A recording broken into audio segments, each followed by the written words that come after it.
It's yours.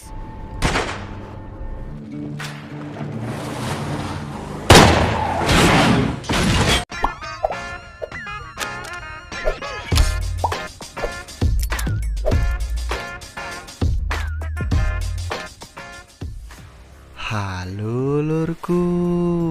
Oke, balik lagi bersama Mimin di sini guys ya. Apa kabar kalian semuanya? Semoga selalu dalam keadaan baik. Film ini dibintangi oleh Liam Neeson berperan sebagai mantan marinir yang hidup menyendiri sebagai peternak di sepanjang perbatasan Amerika Meksiko. Akan tetapi, keberadaannya yang damai hancur ketika dia mencoba melindungi seorang bocil dari anggota kartel yang kejam. Daripada spoiler lebih lama, maka dari itu, siapkan posisi tersantui kalian, lupakan sejenak hutang-hutang kalian. Oke, mari kita masuk ke dalam filmnya. Pembukaan film di Meksiko, kita diperlihatkan oleh seorang bocil bernama Miguel dan ibunya bernama Rosa. Dalam kesehariannya, Rosa menyiapkan makanan untuk Miguel. Tak berselang lama, ia mendapat telepon dari adiknya atau om dari Miguel yang bernama Carlos. Carlos menyuruh Rosa dan Miguel untuk segera melarikan diri dari rumah serta membawa uang yang selama ini Carlos sembunyikan. Usut punya usut, ternyata Carlos sedang bermasalah dengan para kartel karena Carlos ketahuan membawa kabur uang mereka. Singkat cerita, kita dihadapkan pada Carlos yang ditangkap dan disiksa oleh para kartel hingga meninggoy. Lalu handphonenya diambil untuk mengetahui riwayat panggilan yang terakhir dihubungi oleh Carlos. Dan ternyata orang tersebut adalah Rosa. Sehingga jelas bahwa ini adalah awal dari mimpi buruk yang akan dialami Rosa, termasuk juga Miguel. Scene beralih di perbatasan Arizona. Kita diperlihatkan oleh lelaki tua bernama Jim. Sekedar informasi, Jim adalah seorang mantan marinir yang beralih profesi menjadi petugas perbatasan di wilayah tersebut. Selain itu, Jim mempunyai sebuah peternakan sapi. Tak hanya itu, kemanapun langkahnya pergi, ia selalu ditemani anjing kesayangannya yang bernama Jackson. Terlihat Jim sedang berburu seekor serigala yang tengah memangsa sapi ternaknya.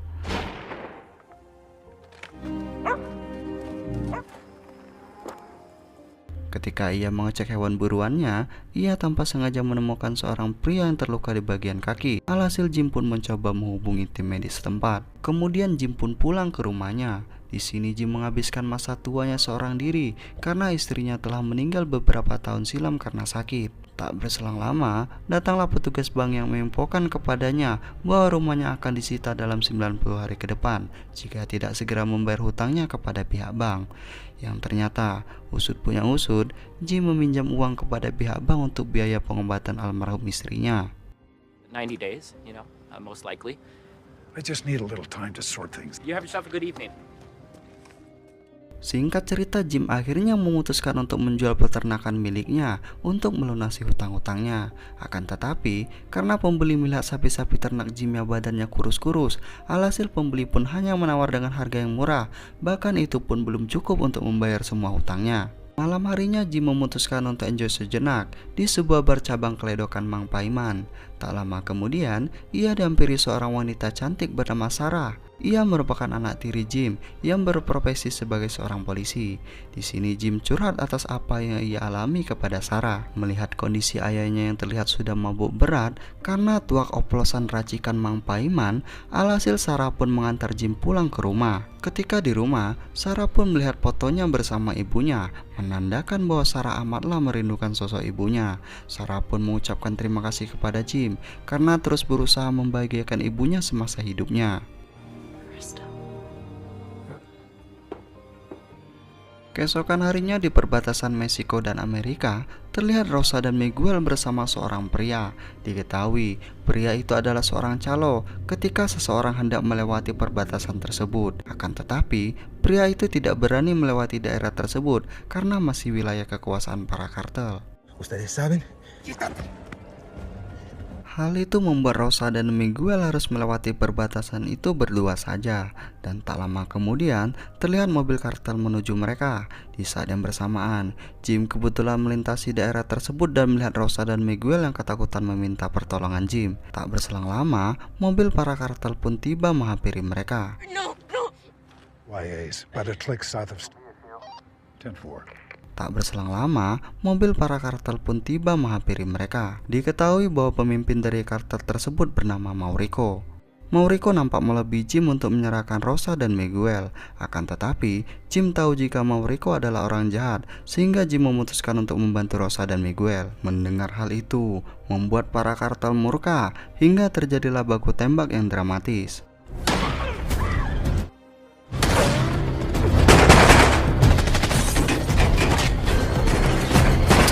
Lalu dalam baku tembak tersebut menewaskan adik Maurico bernama Rigo. Maurico pun mulai memanas dan mencoba mengejar mobil Jim, akan tetapi Jim bisa lolos.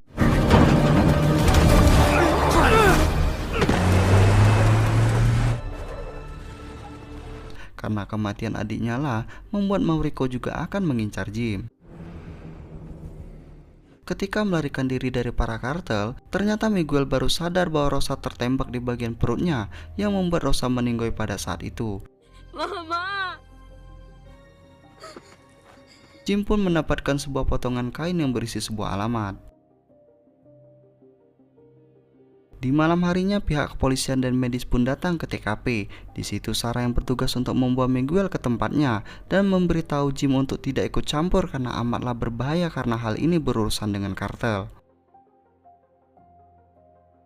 Singkat cerita, keesokan harinya, Jim melihat di kantong Rosa berisikan uang yang amat banyak. Terlintas dalam pikiran Jim ingin melunasi hutang-hutangnya dengan uang itu. Akan tetapi, ketika ia mengingat kembali perkataan Rosa yang meminta tolong menyelamatkan anaknya, ia pun melupakan pikiran negatif tersebut dan memutuskan untuk menyelamatkan Miguel.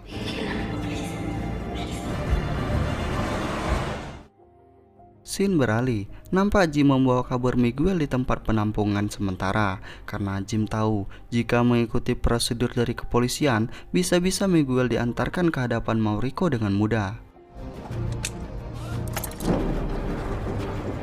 Stay here. Understand?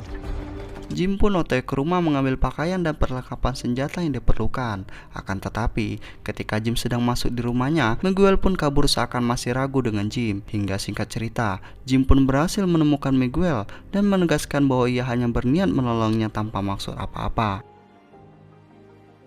Di sisi lain, kartel sedang melewati perbatasan. Mereka hanya memberikan paspor orang lain, akan tetapi mereka berhasil melewati itu dengan mudahnya. Bagaimana tidak, bahwa power dari para kartel amatlah sangat besar di setiap wilayah. Singkat cerita, kartel pun tiba di rumah Jim. Mereka menemukan barang-barang milik Jim. Termasuk akhirnya, para kartel mengetahui bahwa Jim adalah seorang mantan marinir.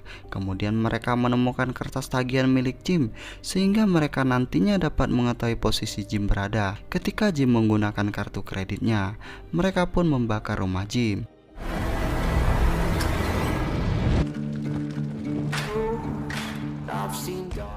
Scene beralih pada Miguel dan Jim yang sedang mengisi bahan bakar. Di sini Jim memakai kartu kreditnya untuk membayar. Tak hanya itu, ketika di supermarket Jim membeli sebuah peta untuk menuju ke Chicago sesuai dengan alamat sepotong kain dari almarhum Rosa. Jim berspekulasi bahwa Rosa akan mengantarkan Miguel ke Chicago. Di dalam perjalanan terlihat hubungan antara Miguel dan Jim tidak begitu baik. Jim menegaskan bahwa Miguel harus percaya saja pada dirinya dan yang ia lakukan hanya untuk menyelamatkan Miguel saja. Di sisi lain, kartel pun mengetahui posisi Jim melalui hacker setempat yang mengetahui lokasi Jim dengan melacak kartu kredit yang Jim gunakan. Setelah sampai di area pom bensin, Maurico pun ke kasir supermarket menanyakan kepada petugas kasir dengan menyebut ciri-ciri Jim dan Miguel. Akan tetapi hal itu tak diindahkan petugas kasir, ia malah menjawab dengan main-main, hingga membuat Maurico marah dan membuat petugas kasir meninggoy.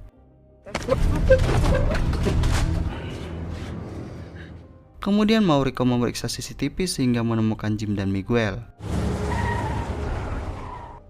Kembali lagi pada Jim dan Miguel yang sedang dalam perjalanan. Tiba-tiba mobil yang mereka kendarai mengalami kerusakan sehingga harus mereka perbaiki di bengkel terdekat. Ketika dicek, ternyata mesin mobil tersebut mengalami overheat yang membuat mereka harus bermalam dulu di sana hingga mobil selesai diperbaiki esok. Keesokan harinya Jim kaget melihat Miguel dan Jackson tidak ada di mobil, yang ternyata mereka tengah membeli makanan. Dan sialnya ketika melakukan pembayaran Jim malah menggunakan kartu kreditnya, sehingga hacker pun mengetahui posisi terakhir Jim dan memberitahukan hal tersebut kepada Mauricio. Ketika Jim tengah mengendarai mobil, tiba-tiba seorang polisi menghentikannya, padahal saat itu Jim tidak melakukan kesalahan. You had a little incident. Yeah. Any weapons on you, sir? I didn't think I was speeding. Is there a problem? Jim pun dibawa ke mobil polisi tersebut dan senjata yang ia bawa ikut disita. Dari sini Jim pun sadar bahwa polisi ini adalah utusan kartel ketika polisi tersebut menelpon seseorang. Padahal biasanya ketika laporan, polisi harus menggunakan radio. Sehingga Jim terpaksa untuk menghajarnya dan terjadilah baku hantam.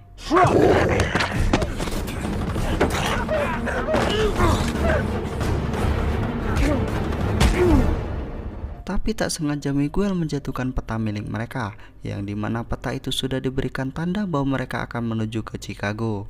Setelah itu mereka bersembunyi dan memastikan apa yang akan para kartel itu lakukan di seberang jalan.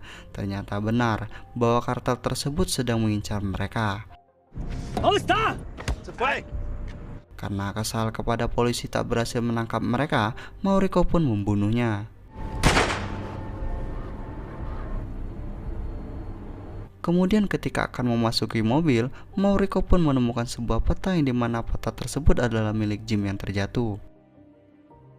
Setelah kejadian itu, Jim yang kini tidak mempunyai senjata, ia pun memilih mampir dulu untuk membeli sebuah senjata sebelum melanjutkan perjalanannya. Sore harinya Jim yang kelelahan menyetir memutuskan untuk terlebih dahulu istirahat dan menginap di sebuah motel, yang lagi-lagi Jim menggunakan kartu kreditnya untuk membayar, yang mana hal itu diketahui oleh hacker dan menginfokan kepada kartel. Tiba-tiba di tengah malam, Jim pun terbangun lalu mengajak Jackson keluar untuk mencari angin. Namun ketika sedang membuka pintu, Jim terkejut melihat para kartel sudah ada di ruang resepsionis. Jim pun mengajak Miguel kabur dan menghubungi polisi. Mereka pun kabur melalui jendela belakang menuju kebun di belakang motel. Tak lama, kartel menggerebek kamar mereka dan nyatanya zonk karena mereka sudah kabur. Mauricio pun amatlah sangat marah karena ia akan terus mengincar Jim karena Jim telah menghabisi adiknya. Vámonos, café. Ketika para kartel sudah mau pergi, Jim pun menyuruh Miguel untuk segera ke mobil yang telah ia sembunyikan di semak-semak. Sementara ia akan mencari Jackson anjingnya terlebih dahulu. Akan tetapi Jim dibuat sakit hati saat ia melihat anjingnya dihabisi oleh Mauricio di depan matanya sendiri.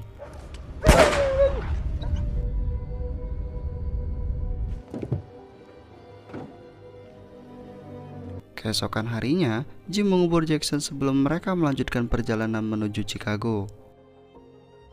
Scene beralih. Tak lama anak buah Mauricio memberitahu bahwa Jim dan Miguel akan menuju ke Chicago karena tempat tersebut mereka lingkari pada peta yang mereka bawa.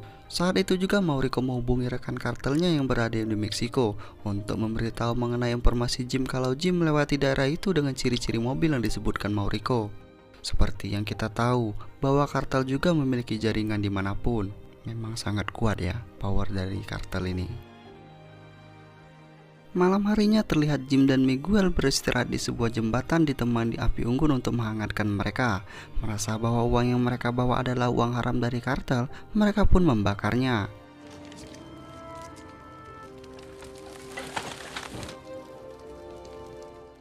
Keesokan harinya, Jim dan Miguel kembali melanjutkan perjalanan hingga mereka masuk ke perbatasan Chicago. Di sini Jim sempat melihat para kartel setempat yang pasti sedang mengawasinya. Akhirnya Jim melewati jalan pedesaan berharap kartel kehilangan jejak mereka.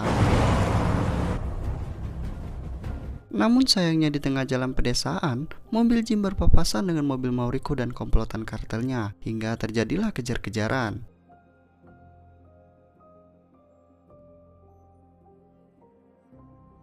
Jim yang sadar bahwa mobilnya sudah tidak kuat lagi melanjutkan perjalanan, akhirnya ia memutuskan untuk turun dan melawan para kartel. Ketika kartel datang, Jim berhasil menembak sopir dan berhasil menggulingkan mobilnya.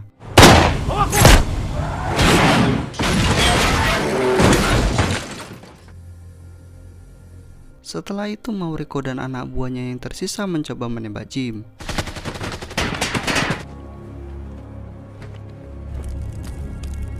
hingga Jim dan Miguel menuju gudang di belakang mereka untuk mencari posisi yang pas dalam menghabisi semua kartel. Alhasil, Jim pun berhasil menghabisi anak buah Mauricio yang mencoba mendekat.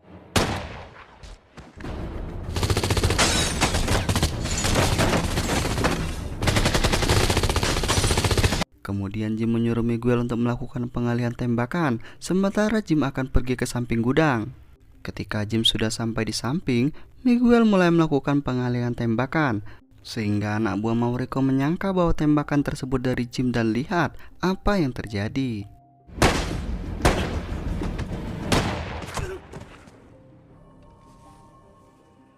Sekarang tinggal Mauricio sebatang kara.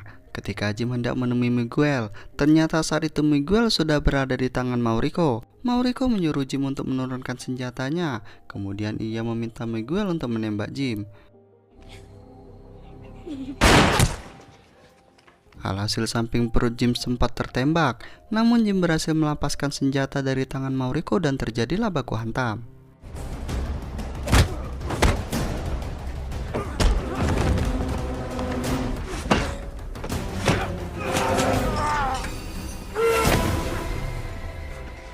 Di tengah baku hantam, Miguel mengambil senjata yang terjatuh, lalu memberikannya kepada Jim. Ketika Mauricio dalam keadaan sekarat, Jim malah menyuruh Mauricio memilih apakah Jim harus menghabisinya atau ia sendiri yang menghabisi dirinya sendiri. Ketika mereka keluar, terdengar suara tembakan, yang artinya Mauricio memilih untuk menghabisi dirinya sendiri. Singkat cerita, Jim dan Miguel sampai di rumah keluarganya di Chicago, yaitu sesuai alamat pada selai kain dari Rosa. Hingga tak berselang lama Jim tiba-tiba menghilang. Penutupan film kita diperlihatkan Jim yang tengah menaiki bis untuk melakukan perjalanan pulang. Terlihat Jim menahan sakit yang amat mendalam karena luka tembak yang ia terima, sehingga ia pun menutupkan mata dan film pun selesai. Terima kasih lurku semua, saya Mimin Gunting Film beserta kru yang bertugas hari ini pamit undur diri dan sampai jumpa pada video selanjutnya.